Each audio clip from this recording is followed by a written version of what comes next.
हाजी साहब ने आखिरी उम्र में फैक्ट्री लगा ली और 24 घंटे फैक्ट्री में रहने लगे। वो 16 से 18 घंटे दफ्तर में काम करते थे और जब थक जाते थे तो फैक्ट्री के गेस्ट हाउस में सो जाते थे। हाजी साहब के मिजाज की ये तब्दीली सबके लिए हैरानकुन थी। वो 30 बरस तक दुनियादारी, कारोबार और रुपए पैसे से अलग थलग रहे थे। उन्होंने ये अरसा इबादत और रियाजत में गुजारा था और अल्लाह ताला ने उन्हें उस रियाजत का बड़ा खूबसूरत सिला दिया था। वो अंदर से रोशन हो गए थे। वो सुबह 8 बजे अपनी बैठक खोलते थे और रात गए तक उनके गिर्द लोगों का मजमा रहता था। लोग अपनी अपनी हाजत लेकर उनके पास आते थे। वो उनके लिए दुआ का हाथ बुलंद कर देते थे और अल्लाह ताला साइल के मसाइल हल फरमा देता था। अल्लाह ताला ने उनकी दुआओं को कबूलियत से सरफराज कर रखा था। लेकिन फिर अचानक हाजी साहब की जिंदगी ने पलटा खाया। वो एक दिन अपनी गद्दी से उठे, बैठक बंद की, अपने बेटों से सरमाया लिया और गारमेंट्स की एक दरमियाने दर्जे की फैक्ट्री लगा ली। उन्होंने उस फैक्ट्री में 500 खवातीन रखी। खुद अपने हाथों से यूरोपियन खवातीन के लिए कपड़ों के नए डिजाइन बनाए। ये डिजाइन यूरोप भिजवाए, बाहर से ऑर्डर आए और हाजी साहब ने माल बनवाना शुरू कर दिया। यूं उनकी फैक्ट्री चल निकली और हाजी साहब दोनों हाथों से डॉलर समेटने लगे। दुनिया में इस वक्त गारमेंट्स की कमोबेश 2-3 करोड़ फैक्ट्रियां होंगी और उन फैक्ट्रियों के इतने ही मालिकान होंगे।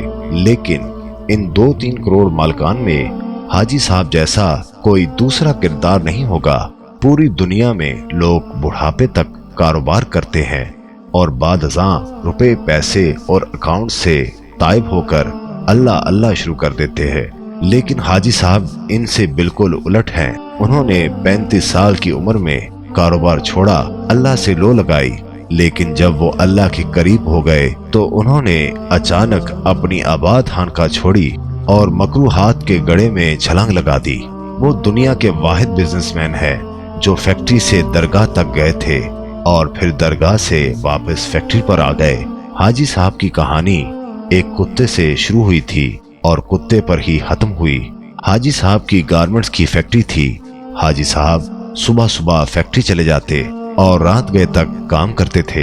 एक दिन वो फैक्ट्री पहुंचे तो उन्होंने देखा एक दरमियाने कद काट का कुत्ता घिसट घिसट कर उनके गोदाम में दाखिल हो रहा है। हाजी साहब ने गौर किया तो पता चला कुत्ता शदीद जख्मी है। शायद वो किसी गाड़ी के नीचे आ गया था जिसके बायस उसकी 3 टांगे टूट गई थीं और वो सिर्फ एक टांग के जरिए अपने जिस्म को घसीटकर उनके गोदाम तक पहुंचा था। हाजी साहब को कुत्ते पर बड़ा रहम आया। उन्होंने सोचा वो कुत्ते को जानवरों के किसी डॉक्टर के पास ले जाते हैं, उसका इलाज कराते हैं और जब कुत्ता ठीक हो जाएगा तो वो उसे गली में छोड़ देंगे। हाजी साहब ने डॉक्टर से राब्ते के लिए फोन उठाया, लेकिन नंबर मिलाने से कबल उनके दिल में एक अनोखा ख्याल आया और हाजी साहब ने फोन वापस रख दिया। हाजी साहब ने सोचा कुत्ता शदीद जख्मी है, उसकी 3 टांगे टूट चुकी हैं, उसका जबड़ा जख्मी है और पेट पर भी चोट का निशान है। चुनाचे कुत्ता रोजी रोटी का बंदोबस्त नहीं कर सकता। हाजी साहब ने सोचा अब देखना यह है कुदरत उस कुत्ते की खुराक का बंदोबस्त कैसे करती है। हाजी साहब ने मुशाहिदे का फैसला किया और चुपचाप बैठ गए। वो कुत्ता सारा दिन गोदाम में बेहोश पड़ा रहा। शाम को जब अंधेरा फैलने लगा तो हाजी साहब ने देखा उनकी फैक्ट्री के गेट के नीचे से एक दूसरा कुत्ता अंदर दाखिल हुआ। कुत्ते के मुंह में एक लंबी सी बोटी थी। कुत्ता छुपता छुपाता गोदाम तक पहुंचा, जख्मी कुत्ते के करीब आया। उसने पांव से जख्मी कुत्ते को जगाया और बोटी उसके मुंह में दे दी। जख्मी कुत्ते का जबड़ा हरकत नहीं कर पा रहा था, चुनाचे उसने बोटी वापस उगल दी। सेहतमंद कुत्ते ने बोटी उठाकर अपने मुंह में डाली, बोटी चबाई। जब वो अच्छी तरह नरम हो गई तो उसने बोटी का लुकमा सा बनाकर जख्मी कुत्ते के मुंह में दे डाली। जख्मी कुत्ता बोटी निकल गया। उसके बाद वो कुत्ता गोदाम से बाहर आ गया।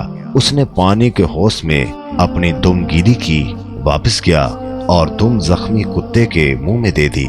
जख्मी कुत्ते ने सेहतमंद कुत्ते की दुम चूस ली। सेहतमंद कुत्ता उस कार्रवाई के बाद इत्मीनान से वापस चला गया। हाजी साहब मुस्कुरा पड़े। उसके बाद ये खेल रोजाना होने लगा। रोज कुत्ता आता और जख्मी कुत्ते को बोटी खिलाता, पानी पिलाता और चला जाता। हाजी साहब कई दिनों तक ये खेल देखते रहे। एक दिन हाजी साहब ने अपने आप से पूछा, वो कुदरत जो उस जख्मी कुत्ते को रिस्क फराहम कर रही है, क्या वो मुझे 2 वक्त की रोटी नहीं देगी? सवाल बहुत दिलचस्प था। हाजी साहब रात तक इस सवाल का जवाब तलाश करते रहे, यहाँ तक कि वो तवक्कल की हकीकत भांप गए। उन्होंने फैक्ट्री अपने भाई के हवाले की और तार को दुनिया हो गए। वो महीने में 30 दिन रोजे रखते और सुबह सादक से अगली सुबह काजिब तक रुकू और सजूद करते। वो बरसों अल्लाह के दरबार में खड़े रहे। उस अरसे में अल्लाह उन्हें रिस्क भी देता रहा और उनकी दुआओं को कबूलियत भी, यहाँ तक कि वो सूफी बाबा के नाम से मशहूर हो गए और लोग उनके पाँव की खाक का तवीज बनाकर गले में डालने लगे। लेकिन फिर एक दूसरा वाकया पेश आया और सूफी बाबा दोबारा हाजी साहब हो गए। ये सर्दियों की एक नीम गर्म दोपहर थी। सूफी बाबा की बैठक में दर्जनों अकीदतमंद बैठे थे। सूफी बाबा उनके साथ रूहानियत के रमूज पर बातचीत कर रहे थे। बातों ही बातों में सूफी बाबा ने कुत्ते का किस्सा छेड़ दिया और उस किस्से के आखिर में हाजरीन को बताया, रिस्क हमेशा इंसान का पीछा करता है, लेकिन हम बेवकूफ इंसानों ने रिस्क का पीछा शुरू कर दिया है। अगर इंसान की तवक्कल जिंदा हो तो रिस्क इंसान तक जरूर पहुंचता है। बिल्कुल उस कुत्ते की तरह जो जख्मी हुआ था, तो दूसरा कुत्ता उसके हिस्से का रिस्क लेकर उसके पास आ गया। मैंने उस जख्मी कुत्ते से तवक्कल सीखी।